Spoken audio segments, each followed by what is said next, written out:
واللي شغل طلاب كتير الثانويه، او بمعنى صح بيقول لك ايه، بابا الثانويه. يا رب عشان خاطر ابويا وامي بس انا عايز افرحهم. دي كانت اصعب كلمه سمعتها في حياتي، واتقالت لامي ابنك مش هيحفظ القران، ان هي سنه زي اي سنه.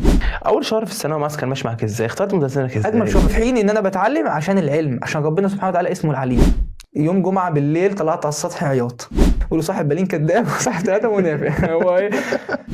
عشان كده دخلت الطب برضه. وكملت في مجال الدعوه في الاثنين في الاثنين. ما شاء الله. انا في مادتين ما صليتش قبليهم، فيزياء واحياء، مجموعي كله فيزياء واحياء. انا قابلت والدي على باب البيت قبل ما اطلع الاول، بابا انا جبت 96 ونص، مبروك يا معاذ.